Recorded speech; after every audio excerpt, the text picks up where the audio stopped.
ശബ്ദമെന്തെന്നവൻ നോക്കിയപ്പോൾ ഒരു പുള്ളി വരാലിനെ കണ്ടു. പുള്ളി തന്നോരത്തു തുള്ളിക്കളിക്കുന്ന ചെല്ല കിടാങ്ങളെ കണ്ടു.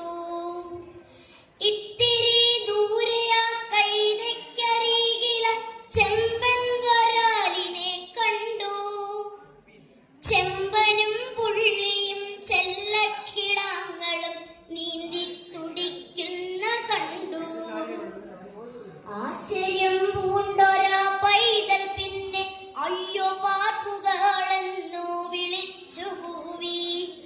അതു കേട്ടൊരു വനങ്ങോടി വന്നു ക്ഷണം വാർപ്പിന്റെ നേർക്കങ്ങു ചൂണ്ടയിട്ടു. പുള്ളി തന്നുള്ളം ഭയന്നുപോയി, മക്കളെ ഓർത്ത് ഭയന്നുപോയി. പിന്നെ ആ ചൂണ്ടയിൽ ചാടി വെട്ടി മക്കൾക്കു വേണ്ടി പിടഞ്ഞു വീണു. പിന്നെ ആ ചൂണ്ടയിൽ ചാടി വെട്ടി മക്കൾക്കു വേണ്ടി പിടഞ്ഞു വീണു. പിന്നെയും ചൂണ്ട കുളത്തിൽ വീണു.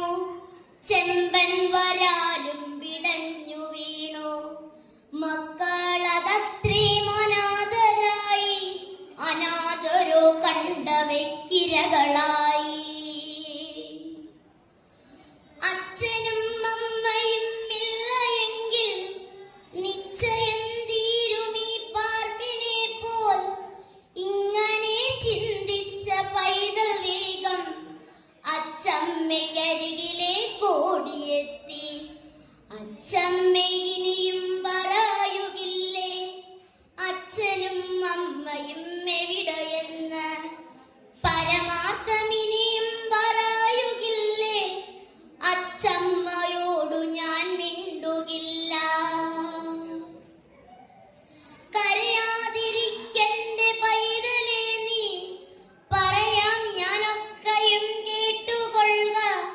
പരലോകം ഒരുപാട് ദൂരെയാണ്, അച്ഛനും അമ്മയും അവിടെയാണ്. പരലോകം ഒരുപാട് ദൂരെയാണ്, അച്ഛനും അമ്മയും അവിടെയാണ്. ദൂരെയാണെങ്കിലും വന്നുകൂടെ, കണ്ണനെ കാണുവാൻ വന്നുകൂടെ. അച്ചമ്മയ്ക്കൊന്ന് വിളിച്ചുകൂടെ, അരികിൽ വരുവാൻ പറഞ്ഞുകൂടെ. വിളിച്ചാൽ വിളി അങ്ങ് കേൾക്കുമെങ്കിൽ വിളിക്കാതിരിക്കുമോ പൈതലേ ഞാൻ? പരലോകം ഒരുപാട് ദൂരെയാണ്, അച്ഛനും അമ്മയും അവിടെയാണ്. പരലോകം ഒരുപാട് ദൂരെയാണ്, അച്ഛനും അമ്മയും അവിടെയാണ്. ദൂരെയാണെങ്കിലും വരുമൊരിക്കൽ, വെറുതെ ആ പൈതൽ കിനാവു കണ്ടു. ദൂരെയാണെങ്കിലും വരുമൊരിക്കൽ, വെറുതെ ആ പൈതൽ കിനാവു കണ്ടു. പിന്നെ കിനാവിൻ സുഖത്തിലേറി പാവമാ പൈതൽ ഉറക്കമായി. പൈതൽ അച്ഛൻ